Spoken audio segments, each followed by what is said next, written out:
Hello, friends! Stephen Talbot here, of course, and today is Monday, February the 19th, 2018. And I just remembered I haven't recorded a video, first of all, today. But second, I just wanted to share this with you guys because if you watch my videos for any length of time, then you will remember this past summertime when I was sneaking into hotel pools every day of the week. I was reading a book called, Your Life is Waiting by Lynn Grabhorn. Well, the book was lost, and I just happened to, I was cleaning my house when was that? Yesterday or the day before, and I happened to stumble across that. I happened to stumble upon it. And if you remember, I told you that, I think, I'm about halfway down. I'm a little more than halfway. She has some crazy thoughts, but basically the book is about, you guys have heard of The Secret and how you can sort of, think your way into whatever you want and stuff like that. Sort of like that. But she puts, it's different. Some of it you're kind of like, really, bitch? But anyway, I am definitely going to finish it now, and then I will do a book review. Because overall, so far, it's a pretty good book, The other thing I wanted to talk to you guys about was,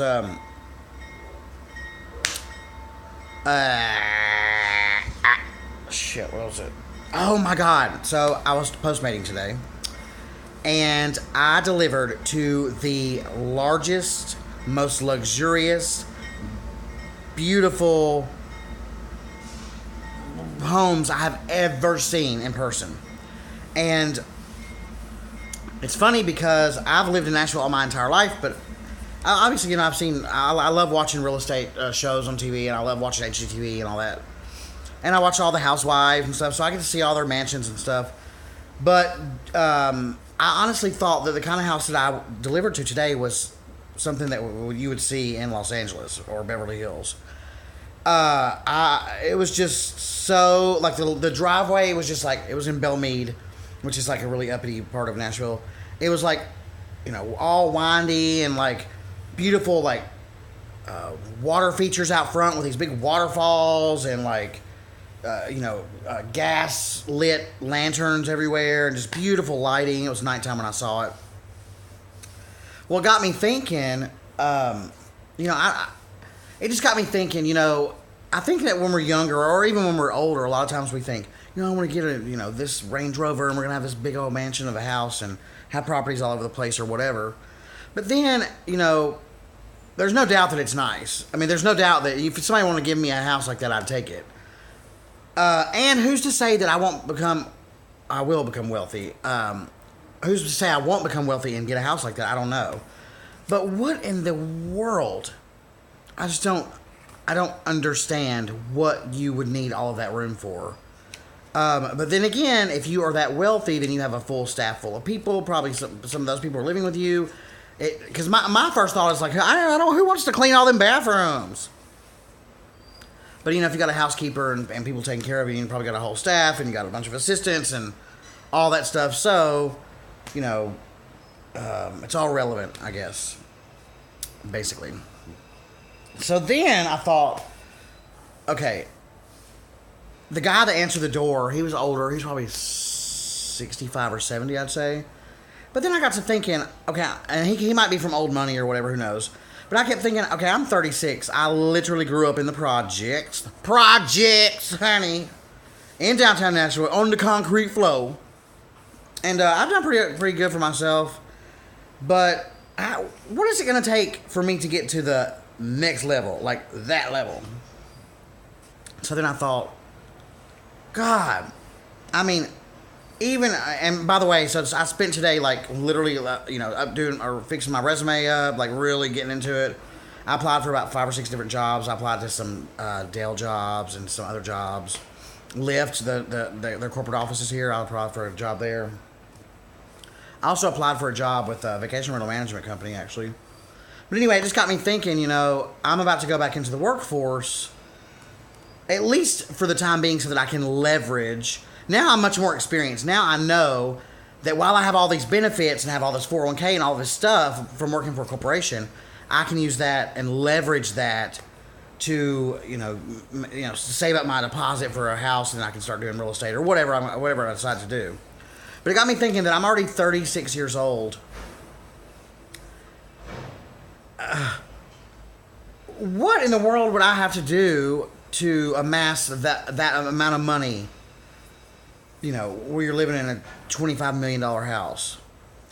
And I'm not even saying that I want that. I'm just saying, like, is it the luck of the draw? No, of course not, right? We can do anything we put our minds to. A lot of times I think that we just get caught up in the day-to-day, and I've talked about this many times. I know I certainly get caught up in the day-to-day. But, and so this brings me to another point. I was in the shower this morning, and I was thinking about this. When is the last time that I truly gave 100%, absolute 100%, balls to the walls to anything that I've done?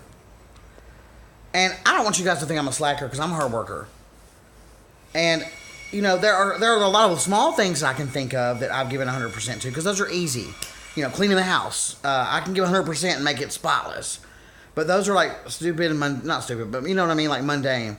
What about a bigger project, a bigger goal? What about a bigger goal to like amass big amounts of money or to really go gung ho with the business plan, or I don't know. It just got me thinking, and it got me thinking about some of my goals for the year. I started looking at some of those goals, and I thought, you know what? Some of these are, first of all, I've got to dwindle these down because there's just too many of them. And I can't possibly focus on everything, although life is all about balance, and I do have, different categories of goals in different categories or different areas of my life. But, when's the last time you gave 100%? I mean, really gave 100%. Now, I can tell you this. Owning my own business, when I would have guests coming to check in, I would always, if I wasn't the one cleaning it, I was the one there an hour before they got there so that I could make sure that it was flawless. And no one that I ever hired ever did that. Not my sister, not my brother, not my ex-partner. Nobody did it like I did it. And so there's a few things you could say about this. The one is that I'm just a perfectionist, and that or it could be that I'm just extremely detail-oriented. Or the likely scenario is that nobody's going to care as much as you are when it's yours. You know what I mean? When it's your guest experience and it's your business, you're going to give 100%. But the second you're working for somebody else, and the second that someone is working for you or whatever, I think that we lose a few points. You know what I'm saying? I think that, because I'm just thinking back at all the years I worked for Dale. Like, I did some excellent work. I won numerous awards there, and both in sales and outside of sales. But when I look at it, like, what does it mean to give 100%? To know that you did the very best? Or is it to... But what about time constraints? You know what I mean? Given the time constraints or given the circumstances, yes, I gave my best. I did the best I could. But when's the last time I gave my absolute best? So then I started thinking about... Sorry, I know this video, I'm all over the place. So then obviously I've been doing a lot of thinking today. So then I started thinking about how one of my worst qualities is the fact that I'm a perfectionist. So when I look at like different projects that I've worked on online, or not online, my business or whatever, there are many, many, many, many times that I do give 100%, and it takes a lot of time. And a lot of times I think it's better. In fact, I know this is the truth. It's just, it's hard for me to apply it.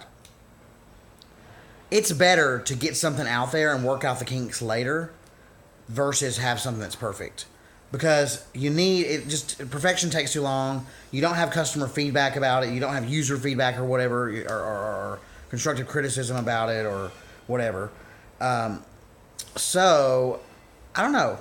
I guess maybe just with everything in life. I'm sorry, I don't really have the answer in this video. I'm just like literally talking out of my ass.